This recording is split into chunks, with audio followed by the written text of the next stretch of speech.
Praise the Lord. கர்த்தராகிய இயேசு கிறிஸ்துவின் இனிய நாமத்திலே உங்கள் யாவரையும் வாழ்த்துகிறோம். இந்த காலை வேளையிலும்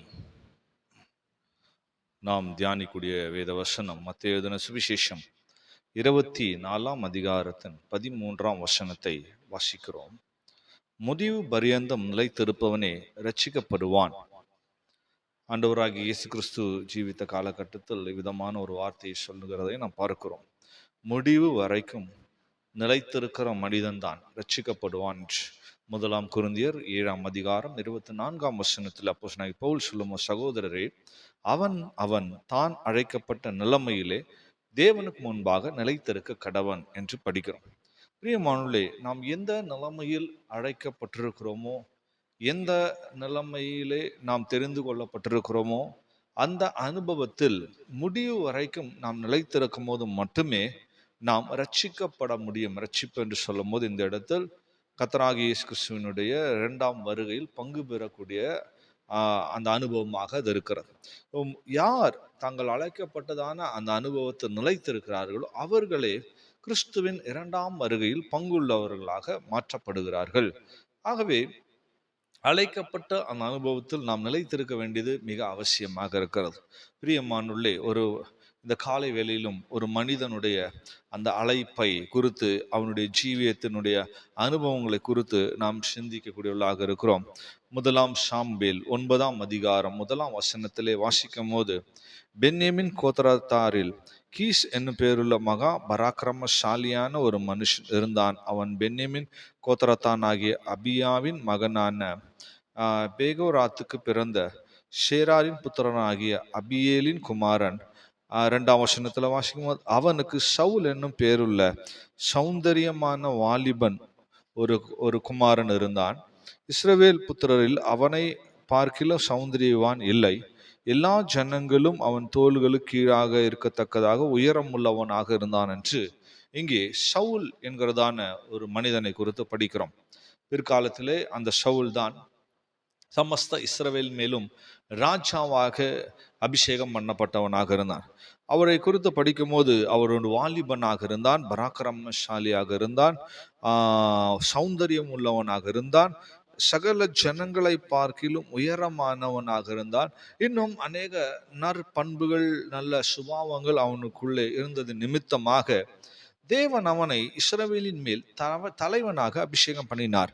முதலாம் சாமுவேல் 10ஆம் அதிகாரம் 1ஆம் வசனத்திலே வாசிக்கும் போது, கர்த்தர் உன்னை தம்முடைய சுதந்திரத்தின் மேல் தலைவனாக அபிஷேகம் பண்ணினார் என்று இங்கே சாமுவேல் சவுலை குறித்து சொல்லுகிறதை பார்க்கிறோம்.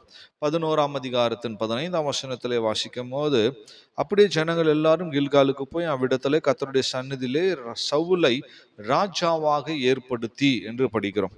இங்கே சவுலை ராஜாவாக ஏற்படுத்தப்பட்டான். அவன் இஸ்ரவேலின் மேல் ராஜாவாக தேவனால் மாற்றப்பட்டான்.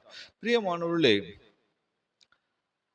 வெளிப்படுத்தின விசேஷம் 1ஆம் அதிகாரம் 6ஆம் வசனத்திலே வாசிக்கும் போது, அவர் நம்மிடத்தில் அன்பு கூர்ந்து தம்முடைய இரத்தத்தினாலே நம்முடைய பாவங்களரை நம்மை கழுவி ராஜாக்களும் ஆசாரியர்களுமாக தேவனுக்கு முன்பாக நம்மை நிறுத்தினதான ஒருவராக இருக்கிறார் என்று படிக்கிறோம். பிரியமானவர்களே, சவுல் தன்னுடைய அழகின் நிமித்தம், தான் சௌந்தரியம் உள்ளவனாக இருந்தது நிமித்தம், எல்லா ஜனங்களை பார்க்கலும் உயரம் உள்ளவனாக இருந்தது நிமித்தம், நல்ல சுபாவங்களின் நிமித்தம் ராஜாவாக தேவனால் தெரிந்து கொள்ளப்பட்டார். நம்மையும் கூட வேதவசனம் சொல்லும் போது ராஜாக்களாக, ஆசாரியர்களாக தேவன் மாற்றியிருக்கிறாராம். ஆனால் நம்முடைய அழகின் நிமித்தமோ, இல்லாவிட்டால் நம்முடைய தகுதியின் நிமித்தமோ, நம்முடைய மேன்மை நிமித்தமோ அல்ல. வேதத்துல வாசிக்கும் போது நம்முடைய பாவங்களற நம்மை கழுவி சுத்தமாக்கி தம்முடைய சொந்த ரத்தத்தினாலே நம்மை ராஜாக்களாக, ஆசாரியராக மாற்றினார். ஸோ பாவமர கழுவப்பட்ட ஒவ்வொருவரும் தேவனுக்கு முன்பாக ராஜாக்களாக, ஆசாரியர்களாக மாற்றப்பட்டிருக்கிறார்கள். பிரியமானவர்களே, சவுல் எது நிமித்தமாக ராஜாவாக மாறினார்? நான் ஏற்கனவே சொன்னது போல, நம்முடைய மேன்மையினால் நாம் ராஜாக்களாக மாற்றப்படவில்லை. பாவமர கழுவப்பட்டதினால் நம்மில் தேவன் அன்பு கூர்ந்தது நிமித்தம் ராஜாக்களாக மாற்றப்பட்டோம். ஆனால் இங்கே சவுலை குறித்து பார்க்கும்போது, சவுல் அவன் ராஜாவாக மாறினதற்கான சில முக்கியமான அம்சங்கள் அவனுக்குள்ள இருந்தது. முதலாவதாக 1ஆம் சாமுவேல் 9ஆம் அதிகாரம் 21ஆம் வசனத்துல படிக்கும் போது, அப்போது சவுல் பிரதியுத்தரமாக, நான் இஸ்ரவேல் கோத்திரங்களில் சிறிதான பென்யமின் கோத்திரத்தான் அல்லவா? பென்யமின் கோத்திரத்து குடும்பங்களில் எல்லாம் என் குடும்பம் அற்பமானது அல்லவா? நீர் இப்படிப்பட்ட வார்த்தை என்னிடத்தில் சொல்வானேன் என்று சொல்லுகிறதை பார்க்கிறோம். பாருங்க, இங்கே சவுல் ராஜாவாக தெரிந்து கொள்ளப்பட்டதுடைய முதலாவது காரணம் சவுலுக்குள் காணப்பட்டதான அந்த தாழ்மையின் குணம், தாழ்மையின் சுபாவம். அங்கே சாமுவேல் கர்த்தர் உன்னை ராஜாவா மாற்ற போறார் என்று சொல்லும்போது அவன் உடனே சொல்றான். உடனே அவன் ஏற்றுக்கொண்டு ராஜாவாய் மாற இடம் கொடுக்கவில்லை. அவன் உடனே, நான் இஸ்ரவேல் கோத்திரங்கள்ல எங்க கோத்திரம் தான் சின்ன கோத்திரம், அந்த கோத்திரத்துல எங்க குடும்பம் அற்பமான ஒரு சாதாரணமான குடும்பம் தானே, என்ன போய் எப்படி ராஜா மாற்ற முடியும் என்று சொல்லி தன்னுடைய கோத்திரத்தை குறித்தும் தன்னுடைய குடும்பத்தை குறித்ததான ஒரு நல்ல தாழ்மை உள்ளவனாக காணப்படுவதை நாம் பார்க்கிறோம். இதனாலே தேவன் அவனை ராஜாவாய் மாற்றும்படி தெரிந்து கொள்வதற்கு ஒரு நல்ல காரணமாக அந்த சுபாவம் இருந்தது. பிரியமான யாக்கோபு 4 அதிகாரம் 10 வாசிக்கும் போது, கர்த்தருக்கு முன்பாக தாழ்மைப்படுங்கள், அப்போது அவர் உங்களை உயர்த்துவார் என்று அதனால்தான் யாக்கோபு அப்போ சொல்லுகிறார். எந்த மனிதன் தேவன் முன்பாக தாழ்மையாக நடந்து கொள்கிறானோ, இல்லாவிட்டால் தன்னை தாழ்த்துகிறானோ, கர்த்தர் அப்படிப்பட்டவர்களை உயர்த்துகிறவராக இருக்கிறார். அங்கே அதனால்தான் நாம் 1 சாமுவேல் 2 அதிகாரம் 8 கூட வாசிக்கும் போது, அங்கே அன்னாள் அவள் பாடும்போது சொல்லுங்க, அவர் சிறியவனை புழுதியிலிருந்து எடுத்து எளியவனை குப்பையிலிருந்து உயர்த்துகிறார், அவர்களை பிரபுக்களோடு உட்காரவும் மகிமையுள்ள சிங்காசனத்தை சுதந்திரிக்க பண்ணுகிறார் என்று நாம் படிக்கிறோம். பாருங்க, எளியவர்கள் சிறுமையானவர்களை தேவன் உயர்த்தி பிரபுக்களோடு உட்கார செய்கிறார், சிங்காசனத்தை சுதந்திரிக்கும்படியாக செய்கிறார். எளிமையாக தாழ்மையாய் நடந்து கொள்ளுகிறவர்களை தேவன் சிங்காசனத்துக்குரியவர்களாக கர்த்தர் மாற்றுகிறார், ராஜாக்களாக மாற்றக்கூடிய தேவனாக இருக்கிறார். இரண்டாவதாக நாம் பார்க்கும் போது 1 சாமுவேல் 10 அதிகாரம் 22 வாசிக்கும் போது, அவன் ராஜாவாக ஏற்படுத்தப்பட வேண்டிய சூழ்நிலையிலே பார்க்கும் சவுலை பார்க்கிறோம். அவன் இனி இங்கே வருவானா என்று அவர்கள் திரும்ப கர்த்தரிடத்தில் விசாரித்த போது, இதோ அவன் தளவாடங்களில் இருக்கிற இடத்திலே ஒளிந்து கொண்டிருக்கிறான் என்று கர்த்தர் சொன்னார் என்று நாம் பார்க்கிறோம். பிரியமானவர்களே, ராஜாவாக ஏற்படுத்த சாமுவேல் அவரை அழைத்த போது உடனடியாக முன்னுக்கு வந்து நின்றுடல, உடனடியாக அந்த ராஜ வஸ்திரங்கள் எல்லாம் அணிந்து கொண்டு வரவில்லை. அவர் தளவாடங்கள் அண்டையிலே போய் ஒளிந்து கொள்ளுகிறார். இன்னும் புரியுற சொன்னா, அவர் ராஜாவை அபிஷேகம் பண்ணப்பட்ட ஆளை செலக்ட் பண்ணிட்டு ராஜாவை அபிஷேகம் பண்ண நினைக்கும் போது இவரை பார்த்தா காணோம், இவர் போய் ஒளிந்து கொள்ளக்கூடியவராக, இல்லாட்டால் மறைந்து கொள்ளக்கூடியவராக இருக்கிறார். பிரியமான கிறிஸ்தவ ஜீவியத்துல தேவனால் மகிமைப்பட வேணும், உயர்த்தப்பட வேணும், ஆசீர்வதிக்கப்பட வேணும், ராஜாக்களாய் மாற வேணும் என்று சொன்னால் இந்த மறைவான ஒரு அனுபவம், இல்லாட்டா மறைவான ஜீவியம் நமக்கு அவசியமாக இருக்கிறது. எப்போதும் எல்லா சூழ்நிலைகளும் முன்னுக்கு வெளிப்பட வேணும் என்கிறதான சிந்தை நமக்குள் காணப்படக்கூடாது. இன்னைக்கு பலரை பார்க்கும் போது எல்லாத்துலேயும் முந்தி கொள்வார்கள், எல்லாத்துலேயும் முன்னாடி இருக்கும்னு நினைப்பாங்க. எல்லா காரியங்களையும் முந்தி வந்து தங்களுடைய தலைகளை முகத்தை காட்டக்கூடியவர்களாக இருப்பார். பிரியமான அப்படிப்பட்டவர்கள் நன்மை அனுபவிப்பது கிடையாது, அசட்டை பண்ணப்படுவார்கள். ஆகவே தங்களை மறைத்து கொள்ளுகிற ஒரு அனுபவம் சவுல் ராஜாவுக்குள்ளே காணப்பட்டது. அது நிமித்தமாக ராஜாவாக மாற்றப்படுவதற்கு ஒரு நல்ல ஒரு சுபாவம் ஒரு காரணமாக இருந்தது. உன்னத பாட்டு 2 அதிகாரம் 14 வாசிக்கும் போது, கண்மலையின் வெடிப்புகளில் சிகரங்களில் மறைவிடங்களில் தங்குகிற என் புறாவே, உன் முகரூபத்தை எனக்கு காண்பி, உன் சத்தத்தை நான் கேட்கட்டும், உன் சத்தம் இன்பமும் உன் முகரூபம் அழகுமா இருக்கிறது என்றார். பாருங்க, இங்கே நேசர் அந்த புறாவை மணவாட்டியை அழைக்கும் போது அந்த மணவாளன் சொல்ற, கண்மலையின் வெடிப்பின் சிகரங்களில் மறைவிடங்களில் தங்குகிற புறா, மறைவிடங்களில் தங்குகிற புறாவின் முகரூபத்தை பார்க்க வேணும் என்று தேவன் விரும்புகிறார். ஏனென்றால் அந்த முகரூபம் அழகுள்ளதாய் மாறிவிட்டது. மறைவிடத்துல தங்கி தங்கி தங்கி தங்கி அதோடைய குரல், அதோடைய சத்தம் இன்பமாய் மாறினது, அதோடைய முகரூபம் அழகுள்ளதாய் மாறினது. பிரியமான யார் மறைவிடங்களில் இருக்கிறார்களோ தேவன் அவர்களின் சத்தத்தை தான் கேட்க விரும்புகிறார், அவர்களுடைய முகத்தை தான் பார்க்க விரும்புகிறார். ஆகவே தேவன் வாஞ்சிக்கிறவர்கள் மறைவிடங்களில் தங்கக்கூடிய ஒரு அனுபவம் உள்ளவர்கள் தான். அதனால தான் சவுலை தேவன் ராஜாவாக மாற்றும்படி தெரிந்து கொண்டார். மூன்றாவதாக வேத வசனத்திலே நாம் பார்க்கும் போது 1 சாமுவேல் 10 அதிகாரம் 27 படிக்கும் போது, ஆனாலும் பேலியானில் மக்கள் இவனா நம்மை ரட்சிக்க போகிறான் என்று சொல்லி அவனுக்கு காணிக்கைகளை கொண்டு வராமல் அவனை அசட்டை பண்ணினார்கள், அவனோ காது கேளாதவனை போல் இருந்தான் என்று படிக்கிறோம். பிரியமானவர்களே, மூன்றாவதாக அவனுக்குள் காணப்பட்ட ஒரு அருமையான சுபாவம், அவனை எல்லாரும் அசட்டை பண்ணுகிறார். இவனா போய் நமக்கு ராஜாவா மாற போறான். இருக்கிறதுலே சின்ன கோத்திரம், சாதா அற்பமான குடும்பத்துல இருந்து வந்தவன் இவனாய் போய் நமக்கு ராஜாவாய் மாற போறான், இவனா நம்ம ரட்சிக்க போறான் என்றெல்லாம் அசட்டையாக அவனை பேசினார்கள். ஆனா சவுலுடைய சுபாவத்தை பாருங்க, அவனோ காது கேளாதவனை போல் இருந்தான். அவர்கள் பேசுற அந்த அசட்டையின் வார்த்தைகளை, அவலட்சணத்தின் வார்த்தைகள், அவனை கேவலமா இழிவுபடுத்தி பேசுகிற அந்த வார்த்தைகளை காது கொடுத்து அவன் கேட்கவே இல்லை. எவ்வளவு விசேஷமான ஒரு சுபாவம். ஸோ ராஜாவா இருக்க வேண்டும் என்று சொன்னால் இவ்விதமான ஒரு தகுதி அவசியமாக இருக்கிறது. பிரியமானவர்களே, இயேசுடைய ஜீவியத்தை குறித்து கூட பார்க்கும் போது ஏசியா தீர்க்க தரிசனம் 53ஆம் அதிகாரம் 3ஆம் வசனத்துல படிக்கும் போது, அவர் அசட்டை பண்ணப்பட்டவரும் மனுஷரால் புறக்கணிக்கப்பட்டவரும் துக்கம் நிறைந்தவரும் பாடு அனுபவிக்கிறவுமா இருந்தார் என்று சொல்லி இயேசு கிறிஸ்து குறித்து நாம் பார்க்கிறோம். அவரும் பல விதங்கள் அசட்டை பண்ணப்பட்டார், மனுஷரால் புறக்கணிக்கப்பட்டார். ஆனால் தேவன் அவரை தான் சிங்காசனத்தில் உயர்த்துகிற தேவனாக இருந்தார். பாருங்க, இப்ப எவர் ஒருவன் அசட்டை பண்ணப்பட்டு இழிவுபடுத்தப்படுகிறானோ அப்படிப்பட்ட சூழ்நிலைகளில காது கேளாதவர்களை போல அதை பொறுமையா சகிக்கிறவர்களாக இருக்க வேணும். அதுதான் முக்கியம். பிரசங்கியில படிக்கும் போது 7ஆம் அதிகாரம் 8ஆம் வசனம் சொல்லப்பட்டிருக்கிறது, பெருமை உள்ளவனை பார்க்கிலும் பொறுமை உள்ளவன் உத்தமன். ஸோ எப்படிப்பட்ட அசட்டைகள், அவலட்சணங்கள், இழிவுகள் நமக்கு விரோதமாய் வந்தாலும் பொறுமையோடு தேவன் நமக்குள்ள செய்கிற கிரியைகளுக்காக காத்திருக்க வேணும். அவர் வாக்குத்தத்தம் பண்ணினார், அதுல உண்மை உள்ளவராக இருக்கிறார், பொய் உரையாத தேவனாக இருக்கிறார், சொன்னதை செய்கிறவராக இருக்கிறார். ஆகவே பொறுமையோடு, அசட்டைகள் வரலாம், நிர்விசாரப்படுத்தப்படலாம், இல்லாவிட்டால் நம்ம தள்ளப்படலாம், புறக்கணிக்கப்படலாம், கேவலமாக எண்ணப்படலாம். பிரியமானவர்களே, கர்த்தர் நம்ம இடத்தில் சொன்ன வாக்குத்தத்தத்தை நிறைவேற்றுகிற வரைக்கும் பொறுமையோடு காத்திருக்க வேணும். அசட்டைகளை பார்க்கக்கூடாது, புறக்கணிப்புகளை பார்க்கக்கூடாது, பொறுமையோடு இருந்தார். அவர் வேதம் சொல்லுகிறது, பெருமை உள்ளவர்களை பார்க்கிலும் பொறுமை உள்ளவர்கள் தான் உத்தமர்கள் என்று சொல்லி. உலகத்துல கூட ஒரு பழமொழி உண்டு, பொறுத்தார் பூமி ஆளுவார் என்று. ஸோ யார் பொறுமையோ இருக்கிறார்கள் அவர்களுக்கு தான் ஆளுகை தேவன் கொடுக்கிறார். பிரியமானவர்களே, 4ஆவதாக சவுலுக்குள்ள ராஜாவாய் மாறுவதற்கான ஒரு நல்ல சுபாவம் என்று சொல்லும் 1 சாமுவேல் 9ஆம் அதிகாரம் 6ஆம் வசனத்திலே வாசிக்கும் போது, அவர்கள் தங்களுடைய கழுதையை காணும் என்று அதை தேடி அவர்கள் அந்த இஸ்ரேல் தேசத்துக்குள்ளே வருகிறார்கள். அந்த பட்டணங்களுக்குள்ள வரும்போது அங்கே அவனுடைய வேலைக்காரர்கள் அவனும் சேர்ந்து வருகிறார். அந்த வசனத்துல பார்க்கும்போது அங்கிருந்த வேலைக்காரர் சொன்னான், இதோ இந்த பட்டணத்துல தேவ மனுஷன் ஒருவர் இருக்கிறார், அவர் பெரியவர், அவர் சொல்லுகிறதெல்லாம் தப்பாம நடக்கும், அங்கே போவோம், ஒருவேளை அவர் நாம் போக வேண்டிய நம்முடைய வழியை நமக்கு தெரிவிப்பார் என்றான். 10ஆம் வசனத்துல வாசிக்கும் போது, அப்போது சவுல் தன் வேலைக்காரனை நோக்கி, நல்ல காரியம் சொன்னாய், போவோம் வா என்றான். அப்படியே தேவனுடைய மனுஷன் இருந்த அந்த பட்டணத்துக்கு போனார்கள். பிரியமானவர்களே, அன்றைக்கு சவுலுடைய ஜீவிதத்தை பார்க்கும் போது அவனுடைய வேலைக்காரர்கள் தான், அவங்க தான் சொன்னாங்கன்னு சொல்லி அதை அசட்டை பண்ணல.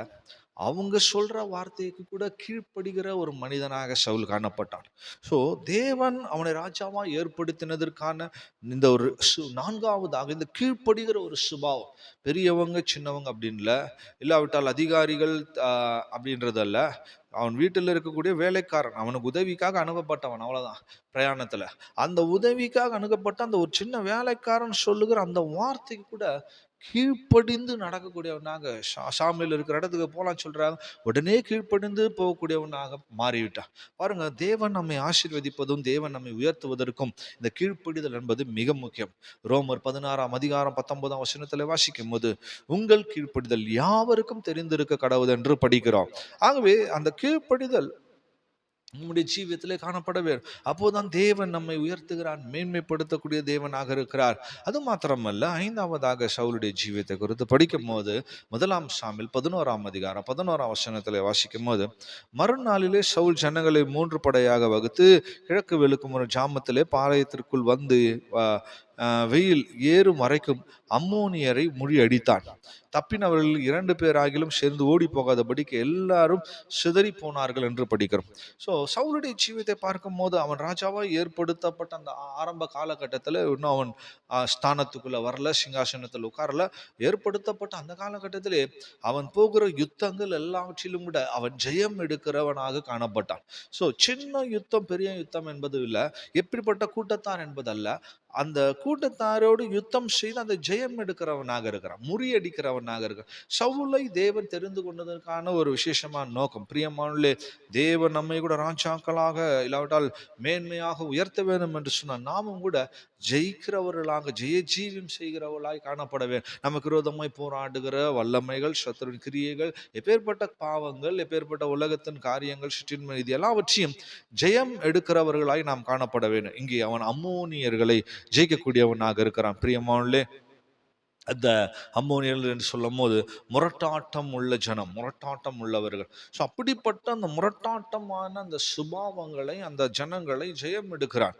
வேதம் சொல்லும் போது 1 சாமுவேல் 15 முரட்டாட்டம் பண்ணுதல் அவபக்திக்கும் விக்கிரகாராதனைக்கும் சரியா இருக்கிறது என்று படிக்கிறோம். ஸோ முரட்டாட்டத்தின் அந்த அனுபவம் என்று சொல்லும் போது அவபக்தியான விஷயங்கள், விக்கிரக ஆராதனையின் காரியம். ஸோ இப்படிப்பட்ட விஷயங்களை அவன் வாழ்க்கையில வராதபடிக்கு ஜெயிக்கிறான். அவபக்தியான காரியங்களை ஜெயம் எடுக்கிறான். விக்கிரகத்தினுடைய அந்த காரியங்களை அவன் ஜெயம் எடுக்கிறான். பாருங்க, அப்படிப்பட்ட ஜெயிக்கிறவனாக, ஜெயம் எடுக்கிறவனாக, முறியடிக்கிறவனாக ஒரு ஜீவியம் செய்கிறவராக இருந்தார். இது நிமித்தம் தேவன் அவரை ராஜாவாக ஏற்படுத்தக்கூடியவராக இருந்தார். அது மாத்திரமல்ல, 1 சாமுவேல் 11 12 13 வசனங்களே வாசிக்கும் போது, 6வதாக அவனுடைய சுபாவங்களை படிக்கும் போது, அப்போது ஜனங்கள் சாமுவேல் நோக்கி, சவுலா நமக்கு ராஜாவா இருக்க போகிறான் என்று சொன்னவர்கள் யார்? அந்த மனுஷரை நாங்கள் கொன்று போடும்படிக்கு ஒப்புக் கொடுங்கள் என்றார்கள். அதற்கு சவுல், இன்றைய தினம் ஒருவரும் கொல்லப்படலாகாது, இன்று கர்த்தர் இஸ்ரவேலுக்கு ரட்சிப்பை அருளினார் என்றார். பாருங்க, சவுலுக்குள்ள இருந்து அடுத்த ஒரு சுபாவம், பழி வாங்காத ஒரு குணம், பழி வாங்காத சுபா. அவனை அற்பமா பேசினவர்களை ஜனங்க சொல்றாங்க, அவங்கள கொன்று போட்டுடலாம்.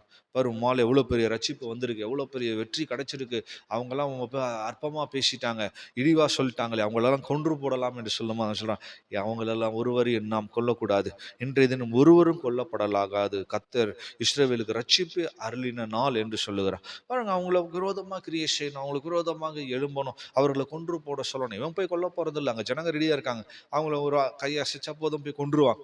ஆனாலும் பழி வாங்குதல் நம்முடையதல்ல என்று சொல்லி பழி வாங்குதலுக்கு விலகி ஜீவிக்கக்கூடிய ஒரு சுபாவம் அவனுக்குள்ள வந்து, அதான் உபாகமம் 32 35 வாசிக்கும் போது கர்த்தர் சொல்ல, பழி வாங்குதலும் பதில் அளிப்பதும் எனக்குரியது, ஏற்ற காலத்திலே அவருடைய கால் தள்ளாடும், அவர்களுடைய ஆபத்து நாள் சமீபமா இருக்கிறது, அவர்களுக்கு நேரிடும் காரியங்கள் தீவிரித்து வரும் என்று சொல்லப்படுறது. பிரியமானவர்களே, இங்கே பார்க்கும் போது பழி வாங்குற அந்த சுபாவங்கள், குணங்கள் அவனுக்குள்ள காணப்படவில்லை. அவன் மன்னிக்கக்கூடிய ஒரு சுபாவம் உடையவனாக இருந்தான். ஆகவே ஏனென்றால் பழி வாங்குற தேவன் பார்த்துப்பார், ஏற்ற காலத்தில் அவர் செய்வார் என்கிற ஒரு நிச்சயம் அவனுக்குள்ள இருந்தது. ஸோ இப்படிப்பட்ட குணாதிசயங்கள், சுபாவங்கள் இருந்தபடினாலே கர்த்தர் அவனை ஆசீர்வதித்து மேன்மைப்படுத்தினார். பிரியமானவர்களே, அவனுடைய ஜீவியத்திலே பார்க்கும் போது கர்த்தர் அவனுக்கு தந்த 3 ஆசீர்வாதத்தை சொல்லி நான் முடிக்கிறேன். 1 சாமுவேல் 10 வாசிக்கும் போது, இந்த அடையாளங்கள் நேரிடும் போது சமயத்துக்கு ஏற்றபடி நீ செய், தேவன் உன்னோடு இருக்கிறார் என்று சாமுவேல் சொல்கிறதை நாம் பாருங்க. இவ்விதமான சுபாவம் உள்ளவனாக சவுல் இருந்தபடினால தேவன் அவனோடு இருந்தார். அவனுடைய ஜீவியத்தின் ஆரம்பத்துல இருந்து கர்த்தர் அவனோடு இருக்கக்கூடியவராக இருந்தார். அவனுடைய யுத்தங்கள் செய்யற விஷயத்துல, அவன் ராஜ்யத்தை ஆளுகை செய்யற விஷயத்துல, அவன் செய்யற எல்லா காரியங்களிலும் சமயத்துக்கு ஏற்றபடி செய்வதற்கு கர்த்தர் அவனோடு கூட இருக்கக்கூடியவராக இருந்தார். பாருங்க, எவ்வளவு விசேஷமான ஒரு ஆசீர்வாதத்தை பெறக்கூடியவனாக சவுல் காணப்பட்டார். தேவன் அவரோடு இருந்தார். அது மாத்திரமல்ல, வேதத்துல வாசிக்கும் போது 1 சாமுவேல் 10 படிக்கும் போது அங்கே வாசிக்கிறோம், அவன் சாமுவேலை விட்டு போகும்படி திரும்பினும் போது தேவன் அவனுக்கு வேறே இருதயத்தை கொடுத்தார் என்று படிக்கிறோம். ஸோ வேறே இருதயம் உள்ள ஒரு ஆளாக தேவன் அவனை மாற்றிட்டார். அந்த பழைய இருதயம், பழைய ஒரு பாவ இருதயத்தோடு கூட அவன் சிங்காசனத்துக்கு வரவில்லை, அரசாட்சிக்குள்ள வரல, ஆளுகைக்குள்ள வரவில்லை. வேறே இருதயம் கத்த கொடுத்து அவனை வழிநடத்தினார். ஸோ ஒரு ஞானமான இருதயத்தை, ஒரு தெளிவான இருதயத்தை, ஒரு சுத்தமான இருதயத்தை ஆண்டவர் அவனுக்கு தந்து வேற இருதயத்தை கொடுத்து கர்த்தர் அவனை நடத்தக்கூடியவராக இருந்தார். 3ஆவதாக பார்க்கும் போது 10 படிக்கும் போது, அவர்கள் அந்த மலைக்கு வந்தபோது இதோ தீர்க்கதரிசிகளின் கூட்டம் அவனுக்கு எதிராக வந்து, அப்போது தேவனுடைய ஆவி அவன் மேல் இறங்கினதினால் என்று படிக்கும். ஸோ 3ஆவதாக கர்த்தருடைய ஆவி, தேவ ஆவி அவன் மேல் இருந்தது. ஸோ தேவன் அவனோடு இருந்தது மட்டுமல்ல, வேற இருதயம் தரப்பட்டது மட்டுமல்ல, தேவ ஆவி அவன் மேல் தங்கினார். ஸோ தேவ ஆவி அவன் மேல் இறங்கி அவனை வழிநடத்தக்கூடியவராக, அவனோடு பேச பேசக்கூடியவராக, அவன் மூலமாக ஜனங்களுக்கு கிரியை செய்யக்கூடியவராக இருந்தார். இவ்விதமாக சவுலுடைய நாட்களிலே சவுலை தேவன் மேன்மைப்படுத்தினதை, கர்த்தர் ஆசீர்வதித்ததை குறித்து நாம் பார்க்கிறோம். பாருங்கள், அழைக்கப்பட்ட அழைப்பின் நிலைமையில் இருந்தால் கர்த்தர் விதமாக நம்மை கூட மேன்மைப்படுத்தி ஆசீர்வதிக்கூடியவராக இருக்கிறார். முடிவு வரைக்கும் இப்படிப்பட்ட அனுபவங்கள் நிலைத்திருக்கும் போது ரட்சிக்கப்படக்கூடிய அனுபவம் உண்டாகும். கர்த்தருடைய வருகைக்கு எடுத்துக்கொள்ளப்படக்கூடிய அனுபவம் உண்டாகும். பிரியமானவர்களே, நாமும் கூட அழைக்கப்பட்டதான அழைப்பிலே இல்லாவிட்டால் தேவன் தெரிந்து கொண்ட அந்த அனுபவத்துல, இங்கே சவுலை போல இந்த நல்ல சுபாவங்களின் நிமித்தம், இல்ல நல்ல குணாதிசயங்கள் நிமித்தம் ஒருவேளை தேவன் நம்மை அழைத்திருக்க மாட்டார். நம்மை பாவங்களற கழுவி நம்மை அன்பு கூர்ந்ததினால் அழைத்து கொண்டு வந்திருக்கிறார். எப்படி ஆகிலும் ராஜாக்களை ஆசாரியரை மாற்றி சிங்காசனத்துல அவருடைய வலது பார்சத்துல உட்கார வைக்க வேண்டும் என்பதுதான் தேவனுடைய நோக்க சித்தமா இருக்கிறது. ஆகவே பிரியமானவர்களே, நாம் நம்மை இந்த அனுபவங்களுக்குள்ள நம்முடைய சுபாவங்களை கட்டி எழுப்பி கொண்டு பாதுகாத்து கொண்டால், முடிவில் வரை அந்த நிலைத்திருந்தால் ரட்சிக்கப்படுகிற அனுபவம் நமக்கு உண்டாகும். கர்த்தருடைய வருகையில் எடுத்துக்கொள்ளப்படுகிற அந்த வாய்ப்பை தேவன் நமக்கு கொடுக்கக்கூடியவராக இருக்கிறார். ஆகவே இந்த வார்த்தைகளினாலே கர்த்தர் நம்மை ஆசீர்வதிப்பாராக. கர்த்தருடைய கரத்துல நம்முடைய கண்களை மூடி ஒப்பு கொடுப்போம். நல்ல பிதாவே, அருமையான சமூகத்துக்காய் துதிக்கிறோம். இந்த வார்த்தைகளை கேட்டதான நம்முடைய பிள்ளைகளை எங்களையும் சுவாமி ஆண்டவரே, நீதான் முடிவு பரியந்தும் நாங்கள் இருக்கிற நிலைமையில, கர்த்தர் அழைத்த நிலைமையில ஆண்டவர் நிலைத்திருக்க உதவி செய்ய முடியாது. ஜெபிக்கிற முடிவு வரை நிலைத்திருக்கிறவனே ரட்சிக்கப்படுவான் சொல்லப்பட்டிருக்கு. கர்த்தருடைய வருகையில் எடுத்துக்கொள்ளப்படுகிற அனுபவத்தை இது காட்டுகிறது. ஆகவே சுவாமி, கர்த்தர் எங்களை எந்த நோக்கத்துக்காக எப்படிப்பட்ட அனுபவங்களை பார்த்து அழைத்தாரோ அதில் நாங்கள் கடைசி வரைக்கும் நிலைத்திருக்க உதவி செய்ய முடியாது. ஜெபிக்கிறோம். சவுல் ராஜா தன்னுடைய மேன்மையான அனுபவங்களை, விசேஷமான அனுபவங்களை உடையவராக இருந்த அப்படினால இஸ்ரவேல் மேல் ராஜாவா கர்த்தர் ஏற்படுத்தினது போல என்னுடைய ஜீவியத்திலும் கர்த்தாவே பாவமாற கழுவி எங்களை அன்பு கூர்ந்து ராஜாக்களை ஆசாரியர்களாய் மாற்றிருக்கிற கிருபைக்காய் ஸ்தோத்திரம். அந்த அனுபவங்களை பாதுகாத்து கொண்டு முடிவரை நிலைத்திருந்தும் உடைய வருகையில் நம்முடைய ராஜ்யத்தில் காணப்பட எங்கள் யாவருக்கு உதவி செய்ய முடியாது. ஜெபிக்கிறோம். கிருபையின் கரத்துக்களை எங்களை தாழ்த்தி தருகிறோம். காத்துக்கொள்ளும். இயேசுவின் மூலமாக கேட்கிறோம் பிதாவே, ஆமென்.